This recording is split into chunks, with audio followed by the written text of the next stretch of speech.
AI 에이전트에 대한 정의는 전문가마다 다르게 하고 있어요. 2024년 6월에 뉴욕타임즈에서 아주 흥미로운 기사가 실렸고 제가 이걸 보면서 정말 놀랐어요. 노르웨이를 한 번도 안 가봤던 기자가 AI 에이전트의 도움만으로 노르웨이 여행 계획을 세웁니다. 그리고 실제로 다녀왔던 체험기를 여기다 적고 있어요. 대단한 거죠. 여기에 등장한 앱을 저도 써봤습니다. 바로 이게 마인드트립이라는 앱인데요. 지금 영어로 질문이 나오는데 제가 한국어로 답했어요. 그랬더니 답을 해줍니다. 제가 뭐라고 했냐면 9월 말에 오사카 여행 가고 싶은데 온천도 즐기고 싶고 정원이 있는 것도 즐기고 싶은데 라면을 먹고 싶지 않아. 그랬더니 일정을 주룩 추천을 해줍니다. 그리고 여기서 비행기표도 예약할 수 있고요, 여러분. 가장 저렴한 비행기표도 찾아줍니다. 부킹닷컴을 연결했어요. 그리고 트립아공가를 연결해서 숙소도 호텔스닷컴을 연결해서 호텔도 예약 가능합니다. 제가 박물관을 갈 거면 박물관 표도 구입할 수 있어요. 그러니까 이 서비스가 다 되고 있는 거죠. 다양한 도구를 이용해서 저의 목적을 이뤄주는 것. 2박 3일 스케줄을 짜줄 뿐만이 아니라 실제로 여행을 갔을 때도 아무런 불편함이 없게 만들어주는 것. 예를 들자면 30분 뒤에는 어느 박물관을 방문하기로 했어요. 그러면 저한테 이메일이 옵니다. 너 지금 출발하라고. 저의 여행의 동반자가 돼주기도 하고요. 이 친구한테 얘기할 수도 있어요. 심지어는 오사카 2박 3일 여행 중인데 저는 꼭 선크림을 발라야 되는데 이런 조건도 얘기해 줄 수 있어요.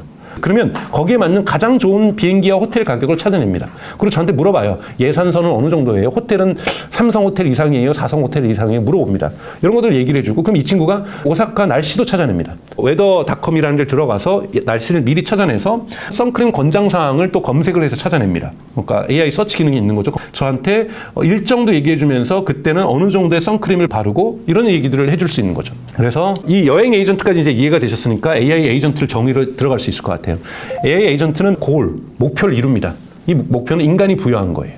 AI 에이전트는 인간이 부여한 것의 목표를 이뤄줍니다. 근데 그거를 자동 또는 반자동으로 해결해 주죠. 그렇기 때문에 이것을 자율 AI 에이전트라고 부르시는 분들도 있고 반자율 AI 에이전트라고 얘기하시는 분들도 존재하시는 거예요. 많은 사람들이 정의가 있죠. 뭐냐면 제가 줬던 과제를 쪼개버립니다. 이걸 플랜이라고 해요. 과제를 여러 개를 쪼개죠. 이거는 여행 사이트에 들어가 봐야 되겠구나. 이거는 비행기 사이트에 들어가 봐야 되겠구나. 표 구하는데. 이거는 오사카 관광정보 사이트에 들어가 봐야 되겠구나. 또는 이건 날씨 사이트에 들어가 봐야 되겠구나. 이런 식으로 어떻게 내가 이 과제를 처리할지를 자기 스스로가 계획을 세웁니다. 그리고 이 아웃컴에 대한 리플렉트도 합니다. 그러니까 강정수가 물어봤으니까 답을 바로 해주는 것이 아니라 하기 전에 내가 제대로 했는지를 갖다가 자기 혼자 일종의 성찰하는 시간을 갖습니다. 근데 이걸 하기 위해서 뭘 하느냐? 이게 저는 가장 중요하다고 보는데요. 툴을 이용한다는 거예요. 어떤 LLM에 기초한 챗봇은 툴을 이용하지 않았어요. 툴을 이용해서 이제 답변을 하기 시작한다는 거죠. AI 검색이 왜 에이전트입니까, 여러분? 툴을 이용합니다. 레그라는 기법의 툴을 이용해요. 처음에 레그를 이용했던 거는 AI가 그 챗봇이 갖고 있는 기본적인 한계 가장 큰 문제점이 뭡니까? 할루시네이션, 환각이죠. 학습 데이터는 오래됐어요, 이미. 6개월 전 거, 1년 전 거예요. 근데 사람들이 물어본 거는 어제 있었던 야구 경기에 대해서, 어제 있었던 축구 경기에 대한 결과를 물어봐요. 또는 선거 결과를 물어봐요. 그러면 실시간 데이터가 있어야 될 거 아니에요? 그래서 레그라는 기법을 이용해서 얘가 그런 실시간 데이터가 없어도 답변을 합니다. 그때 할루시네이션이 환각이 일어날 확률이 대단히 높죠. 이걸 줄이기 위해서 AI에게 레그라는 기법의 도구를 준 겁니다. 이러면서 에이전트의 개념들도 발전한 거거든요. 이렇게 다양한 도구를 쓰는 것, AI 에이전트의 특징인 거죠. 그래서 이 구조를 보면 캘린더를 쓸 수도 있고 계산기를 쓸 수도 있고 서치를 쓸 수 있고 여러 가지 툴을 쓰게 되고 그 다음에 이 플래닝을 한다는 거죠. 이 플래닝하는 것 속에는 태스크를 쪼개기도 하고 리플렉션을 하기도 하고 셀프 크리틱도 하고요. 그 다음에 메모리라는 거 이거 대단히 중요합니다, 여러분. 메모리가 왜 중요해요? 좀 더 만족스러운 여행 일정을 짜주려면 첫 번째는 제 여행 갈 때 얘가 물어볼 수 있어요. 그러면 비행기표를 끊을 때 통로 좌석을 끊을까요? 창가 좌석을 끊을까요? 물어봐야죠. 그럼 제가 나는 통로 좌석을 좋아해. 통로 좌석 끊어줘 하면은 다음번엔 그 질문을 하지 말아야 돼요. 그러려면 강정수의 선호에 대해서 메모리 기억하고 있어야 됩니다. 일반 DB가 아니라 AI 스스로가. 근데 이 메모리가 아직까지는 문제가 있어요. 왜냐하면 이거는 여러분 들어보셨겠지만 지금 챗GPT가 3.5, 4.0, 4.05, 터보 5 이를 지나면서 뭐가 늘어났다고 얘기를 합니까? 제미나이나 클로드 컨텍스트 창이 늘어났다고 얘기를 하잖아요. 그게 바로 메모리입니다. 컨텍스트 창이 그렇게 크지는 않거든요, 아직. 해결해야 될 부분인데요. 메모리가 있어야 훨씬 더 여러분 만족스러운 답변을 고도화된 작업을 처리할 수가 있거든요. 이런 특징들을 에이전트는 가지고 있습니다. AI 에이전트가 무엇이냐를 정의할 때 가장 중요한 어프로치는 이 스펙트럼 프레임워크예요. 스펙트럼 에이전트는 뭐냐면 특성이 1부터 6가지가 있다라고 우리가 정의하면 1, 2, 3은 갖추고 있어야 AI 에이전트. 근데 어떤 에이전트는 1, 2, 3에다가 4가 있을 수 있고 어떤 에이전트는 1, 2, 3에다가 5가 있을 수가 있고 어떤 에이전트는 4, 5를 다 가질 수도 있고 어떤 에이전트는 1, 2, 3에 6을 가질 수도 있고 어떤 에이전트는 1, 2, 3, 4, 5, 6을 다 가질 수도 있는 거죠. 우리가 이걸 포괄적으로 AI 에이전트라고 얘기를 할 수가 있는 겁니다. 그래서 스펙트럼으로 접근하는 것이 훨씬 더 좋다. 학자들이 뽑은 것 중에서 가장 중요한 것을 6가지인데 이거 되게 어려운 단어로 여러분 느끼시는데 제가 아까 보였던 여행 에이전트를 들여서 예를 들게요. 퍼셉션은 환경을 인지하는 거예요. 도구를 써서 뭘 합니까? 검색을 해보죠. 정보를 찾고 비행기표를 찾고 그러니까 도구를 써서 정보를 찾아내는 것, 어떤 호텔 정보를 찾아내는 것, 날씨 정보를 찾아내는 것을 퍼셉션이라고 볼 수 있고 이 기능은 중요한 특징 중에 하나라고 볼 수 있습니다. 상호작용. 대화해야 돼요. 궁금한 건 물어볼 수 있어야 되고 제가 거기에 답변해주고 창가 자리를 좋아하는지 복도를 좋아하는지 물어보고 그거를 상호작용할 수 있어야 되는 거고요. 퍼시스턴트가 아까 메모리입니다. 지금도 제가 챗GPT한테 물어볼 수 있죠. 재밌는 걸 보여드리겠습니다, 여러분. 너 보미가 누군지 알고 있어? 네, 보미는 당신의 사랑스러운 고양이죠. 턱 밑을 쓰다듬어주면 좋아하고 아침에 당신이 일어날 때 오른팔을 베고 누워서 골골거리는 모습이 정말 귀엽다고 하셨죠? 제가 끊었습니다. 사실은 보미에 대해서 제가 얘기하면 얘기할수록 더 길어집니다. 그러니까 이런 부분을 퍼시스턴스라고 얘기하죠. 이런 부분들이 메모리가 커져야 저를 좀 더 많이 가지고 있어야 저에 대한 선호를 더욱더 많이 저장하고 있어야 저에게 더욱더 만족스러운 서비스를 해줍니다. 보미가 혼자 집에 있는 거에 대해서 외로움을 어떻게 극복할까라고 물어보면은 이 정보를 가지고 있는 것과 없는 것에 따라서 상호작용이라든지 만족스러운 결과를 내는 것이 완전히 다른 거거든요. 그래서 세 번째 특징인 퍼시스턴스라는 건 메모리를 가지고 있는 것이 대단히 중요하다는 거고요. 네 번째 특징은 리액티브한 겁니다. 리액티브라는 것은 예를 들자면 그런 거죠. 오사카 지역을 갔는데 갑자기 얘가 뉴스를 찾았어요. 정치, 사회적인 소요 사태가 일어났어요. 위험 지역으로 갑자기 분류가 됩니다. 그러면 이 위험 지역이라는 것들을 제가 이 일정을 짰어도 한 번 짜고 끝난 게 아니라 이 친구는 제가 갈 때까지 그 일정을 계속해서 리액티브하게 계속해서 리플렉트 한다는 거예요. 제가 그 여행을 마칠 때까지 그 지역의 정보를 계속 인지합니다. 박물관에 갑자기 뭐 화재 사건이 났다. 그 박물관 못 가는 거잖아요. 근데 그걸 제가 거기 가서 깨달으면 어떻게 되겠어요? 그래서 지역 뉴스를 계속해서 검색합니다. 그 지역 뉴스를 계속해서 검색하면서 제가 가고 있는 일정 스케줄과 연관성이 있어서 이것을 재반영해야 될 경우에는 이렇게 하는 거고요. 프로액티브는 뭐냐면 더 적극적으로 저한테 제안을 해봅니다. 예를 들면 제가 어느 맛집을 가려고 이 친구가 제안해줘가지고 제가 예약을 했어요. 근데 이미 다 부킹이 끝나가지고 좌석이 없어서 더 이상 예약이 되지 않아요. 그런데 이 친구가 이것을 관찰하고 있다가 거기에 누군가가 예약을 취소해서 자리가 빈 걸 알게 됐어요. 그럼 저한테 갑자기 제안을 해줘야 돼요. 저한테 채팅으로 정수님 거기 그 레스토랑에 자리가 2개가 비었다는데 혹시 이 일정으로 바꾸지 않으시겠어요? 일정 변화를 이 여행 사이트에서 제공해 주는 것, 이것을 프로액티브라고 얘기할 수가 있습니다. 그러니까 리액티브는 제가 가진 일정을 마칠 때까지 그쪽 정보를 계속 인지하면서 혹시 바꿔야 될 일정을 제안해 주는 것.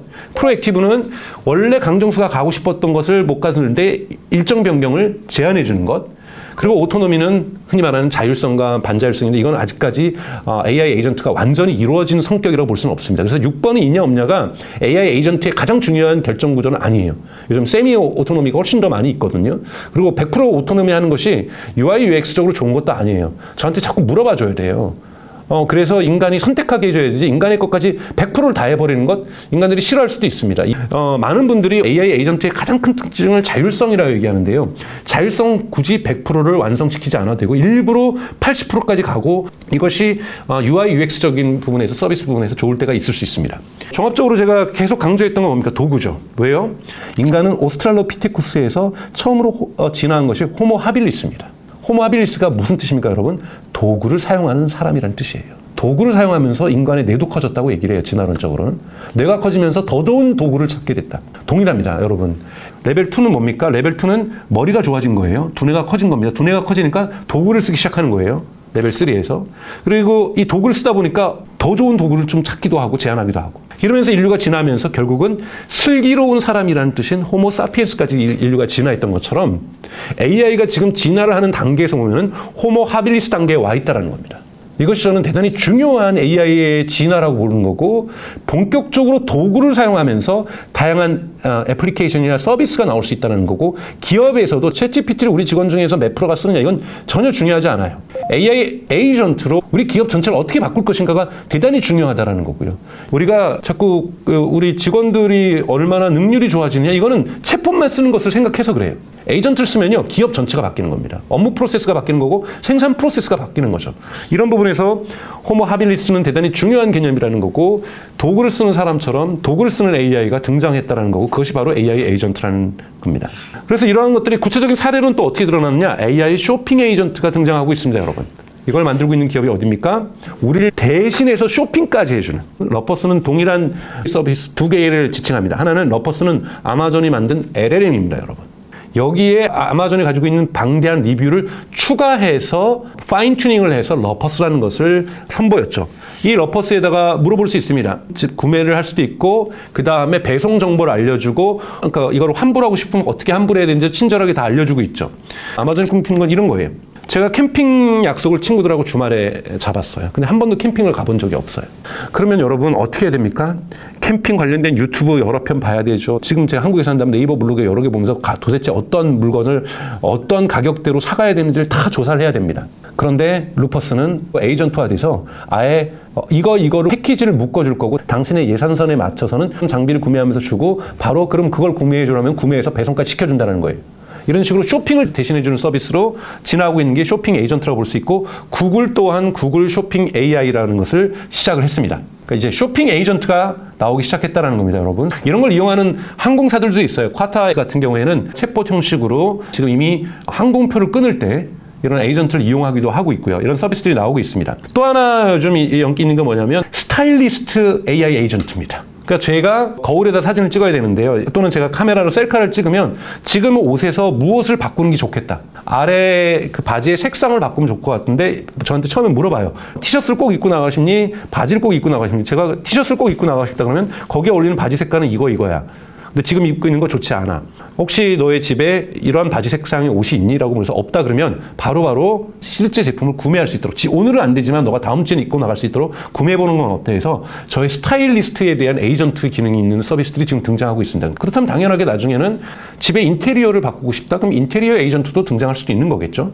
그 다음에 또 하나 요즘 뜨고 있는 것이 뷰티 에이전트입니다. 저의 화장을 도와주고 필요한 구매도 해주고 화장에 대한, 피부에 대한 어떤 조언도 해주고, 그래서 저희 피부에 맞는 제품만 가끔 해주는 것이 아니라 항상 저에게 스마트폰에 있으면서 뷰티 부분만 전문적으로 조언해주고 에이전트로서 기능하는 이런 뷰티 에이전트도 지금 등장하기 시작하고 있고요. 또 하나는 AI 마케팅 에이전트가 등장하고 있습니다.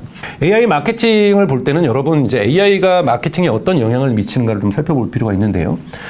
처음에 이제 생성 AI가 나오니까 first change는 뭐냐면 제품 이미지만 만들어주면 광고를 막 만들어주는 거예요. 그래서 메타 같은 경우 올해 5월 달에 어드밴티지 플러스 크리에이티브라는 서비스를 내놨습니다. 그래서 제품 이미지만 하나 해주면 다양한 광고 이미지들을 만들어주죠. 광고를 메타에 한다는 조건으로 무료로 만들어줍니다. 그리고 계절마다 변화시켜주고, 뭐 장마철에는 뭐 장마철 느낌대로, 가을이 오면 가을대로 분위기로 바꿔주면서 광고 수제를 만들어주고, 타겟 그룹이 나이대별로 어떤 뭐 성별, 사회적 취향 이런 걸 고려해서 광고 소재를 매우 다양하게 만들어줘서 타겟별로 다른 광고 소재를 노출시킵니다. 중소기업에서는 이거 하려고 그러면 에이전시한테 많은 돈을 줬었어야 되죠. 근데 이걸 어느 정도 썼냐? 이거는 이제 메타가 발표한 건데 올해 9월에만 무려 100만 광고주가 1,500만 개의 광고를 이 AI 에이전트로 만들었습니다. 그러니까 적지 않은 거죠. 그러면서 뭐라고 나오냐면 11%의 CTR 수치가 올라갔고 전환율은 7.6%가 상승했다고 얘기를 하고 있습니다. 소재를 다양화시킬 수 있으니까, 많이 만들 수 있으니까 조금 더 올라가겠죠. 이것이 1단계 AI가 마케팅에 주는 변화고 AI 에이전트의 기능입니다. 세컨드 체인지는 뭐냐면 AI 에이전트가 본격적으로 들어오면서 뭐가 만들어지냐면 어드밴티지 플러스 캠페인이라는 서비스를 올해 9월부터 시작을 했어요, 메타가. 광고를, 퍼포먼스 마케팅을 AI가 돈을 안 받고 광고를 한다는 전제하에 대응을 해주는 거예요. 어떤 시간대에 예산이 얼마 있으니까 A/B 테스트도 진행을 하고요. 어떤 시간대에 누구에게 노출하면서 흔히 말하는 전환율과 CTR과 CVR을 계속해서 높여내는 거죠. 이런 식으로 마케팅 에이전시가 지금 벌써 메타는 적용을 하고 있고, 물론 아직까지 초기다 보니까 또 비판들도 많이 있습니다만 이런 부분들이 점점 개선되어지겠죠. 도구를 이용하는 거죠. 그래서 구글도 질세라 퍼포먼스 맥스라고 하는 AI 에이전트 기반, 즉 광고 제품의 이름과 제품 특징과 기본 이미지만 주면은 광고 소재도 만들고 광고 집행도 자기가 언제 어디에 어떻게 노출할 것인지를 결정해주는 퍼포먼스 맥스라는 걸 시작을 했고, 틱톡 또한 쇼핑 에즈, 여기는 AI라는 단어는 없지만 여기는 AI에 의해서 에이전트에 작동되는 광고 노출까지 결정해주는 서비스를 틱톡에서도 제공해주고 있습니다. 그래서 지금 이러한 AI 광고의 시대, 즉 광고 소재를 제작해주던 초기 생성 AI니까 뭔가를 만든다는 거죠. 이런 시기에서 이제는 퍼포먼스 마케팅 에이전시가 해줬던 일을 대행해주면서 광고의 노출 장소와 노출 시기를 결정하고 노출의 어떤 예산들을 결정해주면서 세일즈, 판매를 대신해주는 이런 에이전트들을 이미 메타가 도입을 하고 있다는 거죠. 그래서 이 AI가 이제 어디에 어떻게 광고가 노출될지를 결정하는 시대로 저희는 진입하고 있습니다. 또 하나 에이전트가 있습니다, 여러분. 아마존에서 아멜리아라고 하는 판매자들을 위한 AI 에이전트를 만들었어요. 이건 뭐냐면 상세 페이지를 만들어줍니다. 상세 페이지도 하나만 만들어주는 것이 아니라 강정수가 들어갔을 때 보여지는 상세 페이지하고 다른 사람이 여러분들이 들어갔을 때 상세 페이지가 달라 보이기도 할 수 있어요. 그래서 제품의 기본적인 정보만 주면은 상세 페이지 되게 중요한 것은 뭡니까? 슬로건들을 소비자가 구매하게끔 만들어줘야 되잖아요. 이런 상세 페이지를 만들어주고 아멜리아는 광고도 집행을 해줍니다. 그리고 아마존에서 목표로 하는 것은 여기서 세금 계산서도 발행해 주는 거예요. 업무를 다 대신해 주는 거죠. 세일즈와 세일즈에 들어가고 있는 다양한 업무들, 재무제표 만드는 것, 세금 신고서 이런 것들까지 다 만들어주겠다는 것이 아멜리아의 목표고 이제 아멜리아가 미국을 중심으로 해서 이 서비스를 시작하고 있다는 거죠.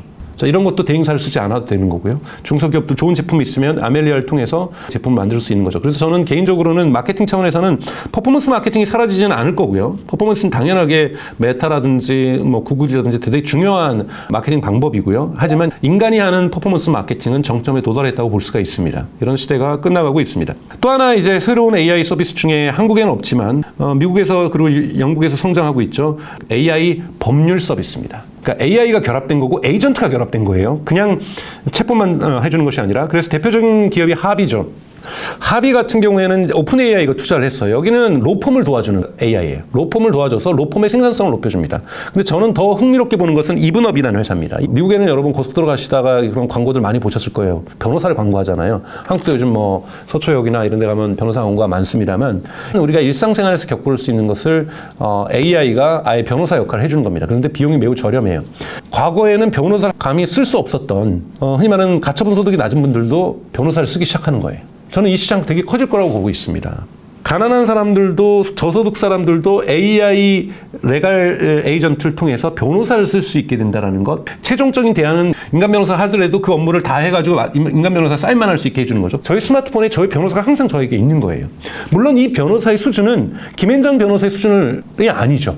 평범한 수준이에요. 대단히 훌륭한 수준의 변호사는 아니지만 여러분 변호사가 여러분들과 동행하고 있다고 생각해 보세요. 얼마나 든든하겠어요. 갈등이 두려워지지 않습니다. 그리고 지나친 갈등으로 가지 않아요. 대단히 많은 큰 변화를 가져올 수도 있다고 저는 생각이 들고요.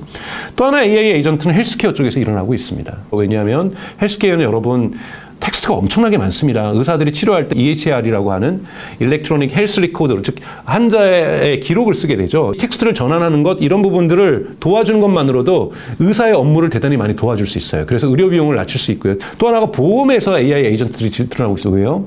보험은 돈과 관련된 거지만 엄청난 문서 작업이에요, 여러분. 보험 약관들, 보험 사고 났을 때 이것이 약관에 맞게 처리되는지 뭐 이런 부분들 다 AI 에이전트가 도움을 주고 있고 사운드 하운드 AI 이런 데들이 주로 보험 업계를 도와주고 있어요.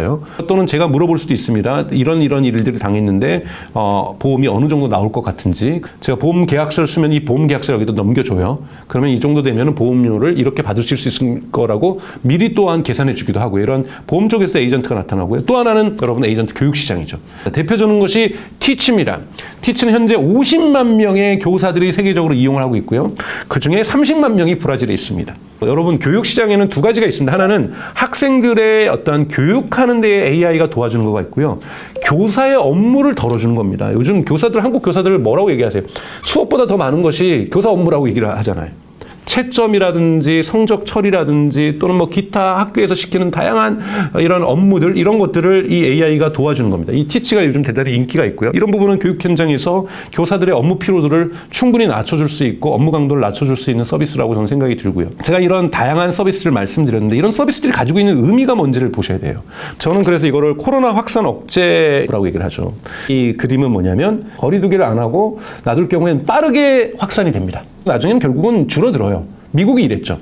근데 한국에 어떤 거 있습니까? 이거 천천히 상승하는데 총량은 비슷할 수 있어요. 근데 가장 중요한 건 뭡니까? 의료 역량이 커버할 수 있는 수준 밑에 있었다는 거예요.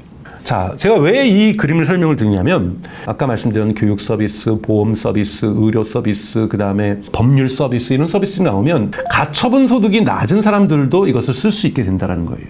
비싼 인간 서비스를 저렴하게 쓰면서 시장이 저변이 확대된다는 거고 사회적 갈등의 이러한 커브가 내려갈 수 있다는 거고 비싼 서비스들이 사회적으로 확산되는 것들을 가능하게 만들어줄 수 있다는 겁니다. 그래서 커브를 이 플래트닝 해주는 이러한 결과를 가지게 된다는 거죠. 가처분 소득이 낮은 사람들에게도 다양한 서비스 혜택이 돌아갈 수 있는 것. 여러분 이것은 시장이 커지는 겁니다. 제가 처음에 말씀드렸던 것처럼 뱅크 오브 아메리카가 이 당좌 계좌를 운영하는 비용이 너무 비싸서 유료로 받다 보니까 돈이 많은 사람들만 은행을 이용했던 거거든요. 근데 이걸 무료로 바꾸면서 가난한 자나 부자나 은행의 계좌는 여는 겁니다. 그런 시장으로 가면서 은행 비즈니스의 사이즈가 커진 거거든요. 마찬가지인 거라는 거예요. 우리가 비싼 인건비 때문에 소수만이 누릴 수 있었던 서비스를 보편화된 서비스로 만들어내는 것. 우리가 의료보험이 들어와 있다고 해서 한국의 병원 비즈니스가 줄어들었습니까? 아니죠. 의료보험이 들어오면서 병원비가 걱정 없다 보니까 병원들이 환자가 너무 많죠. 시장이 커지는 겁니다, 여러분. 교육 시장이 커지는 거고 법률 시장이 커지는 거고 보험 시장이 커지는 거라는 거예요. 이러한 시장의 확대에 저는 기여를 할 거라고 보고 있는 겁니다. 그래서 AI 에이전트는 지금까지 비쌌던 또는 갖기 어려웠던 서비스에 대한 접근권을 확장해 줍니다, 여러분.